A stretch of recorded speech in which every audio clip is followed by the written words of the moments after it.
जब भी ओवरी में कोई सिस्ट बन जाती है तो ओवरी का बैलेंस ख़राब हो जाता है। इसकी वजह से होता ये है कि ओवरी का चांस होता है कि वो ट्विस्ट कर जाएगी और उसकी खून की सप्लाई रुक जाएगी। ये एक एमरजेंसी सिचुएशन होती है। इस एमरजेंसी सिचुएशन में अक्सर पेट में शदीद दर्द शुरू होता है। तो हमारी ये पेशेंट भी हमारे पास एमरजेंसी में आई थी इसी तरह के प्रॉब्लम के साथ। तो आप बताएंगी क्या आप कैसे आपको ये प्रॉब्लम स्टार्ट हुआ, आपको क्या फील हुआ, क्या कर रही थी आप? मैं अभी फजर की नमाज़ पढ़ रही थी और कायदे में बैठी थी। तो जैसे ही मैं कायदे में बैठी हूँ तो बस मेरे हिप्स की बैक से लेकर और टांग तक एक शदीद टीस सी उठी। सर आपने क्या टेस्ट करवाया और क्या? पेशेंट हमने इमरजेंसी में देखा था जब, तो इनकी हिस्ट्री ये थी कि उसी दिन की हिस्ट्री थी और बहुत सवेयर पेन की हिस्ट्री थी लंबर एरिया में, जो पहले शायद इनको कभी इस तरह का दर्द नहीं हुआ था। जब इन्वेस्टिगेट किया तो उसके ऊपर अल्ट्रासाउंड के ऊपर तो उन्हें लगा कि अल्ट्रासाउंड में कि इनके जो पेल्विस है उसके अंदर, ओवरी के अंदर कोई लीजन था, उनको लगा। फिर उन्होंने फर्दर इन्वेस्टिगेट करवाया, सीटी स्कैन हमने इनका करवाया। जो सीटी स्कैन था उसके ऊपर भी इसी तरह की फाइंडिंग थी कि इनकी जो जहाँ पे राइट साइड के अंदर ये पेन की कंप्लेन कर रही है, वो जो एरिया है वो ओवरी और ये वाला एरिया है।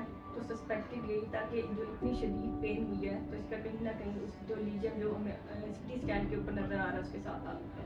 तो फिर इस सीटी के बाद हमने डिसाइड किया शुड गो। तो जी फिर हमने डायग्नोसिस किया कि ये जी ओवेरियन टॉरियन है, यानी कि ओवरी रोटेट कर गई और इसकी ब्लड सप्लाई रुक गई हुई है। फिर हमने गायनाकोलॉजिस्ट को ऑन बोर्ड लिया। डॉक्टर इरम हमारी गायनाकोलॉजिस्ट हैं, उन्होंने भी आके इनको देखा। फिर हमने कंबाइंड मल्टी डिसिप्लिनरी अप्रोच के थ्रू मैंने और डॉक्टर इरम और डॉक्टर अक्सा भी साथ ही हमने मिल के फिर इनको ऑपरेट किया। ये ऑपरेशन जो है ये लेप्रोस्कोपिक तरीके से हमने किया। कैमरा डाला, पेट पे छोटा सा कट लगाते हैं, उससे कैमरा इंट्रोड्यूस करते हैं और फिर लेप्रोस्कोपिकली हमने इस प्रोसीजर को कंप्लीट किया।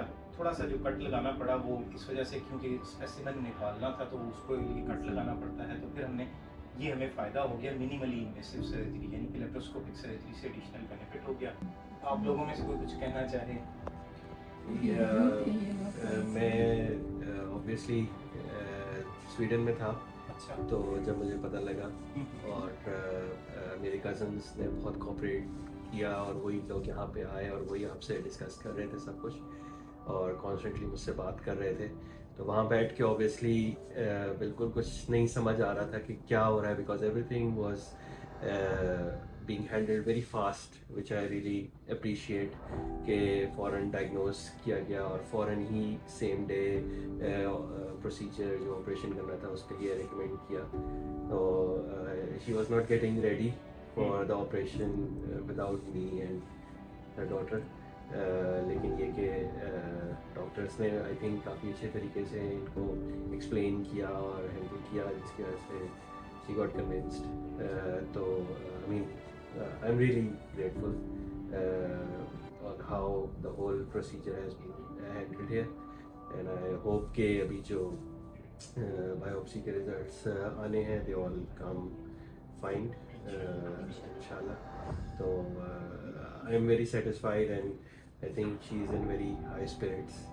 बहुत इनकी ज़्यादा विल पावर भी है। तो very next day she has been like doing things on her own. So I think it's a really fast recovery. I think the best thing was that what she described it to me, all the doctors were communicating so like in a proper way कि उन्हें पता लग रहा था, इनको भी समझ में आ रही थी और सारे डॉक्टर्स इनको भी समझा रहे थे और खुद भी तो सबको समझा रहे थे कि क्या प्रोसेस होना है, क्या है, विच इज़ वेरी इंपॉर्टेंट। क्योंकि आप इसी तरह पेशेंट को काम डाउन कर सकते हैं जब तक उनको सब कुछ ना पता हो। जो मेरे सारे रिलेटिव यहाँ थे उनको भी प्रॉपर तरीके से एक्सप्लेन हो रहा था, कोई वो नहीं था कि। और सबसे बड़ी बात I think I don't know कि वो सिटी स्कैन भी उन्होंने बार बार किए, इसीलिए किए कि ताकि नहीं हमें श्योरिटी है कि ये है मास और इसको निकालना बहुत ज़रूरी है। So I think you all did really well and we are really thankful कि आप लोगों ने इतनी जल्दी, लेकिन जिस तरह हम वहाँ पे और जगह देखते हैं वो प्रोसेस ही इतने लंबे होते हैं, लेकिन you are so good and quick, so that was thank you so much for everything. Thank you.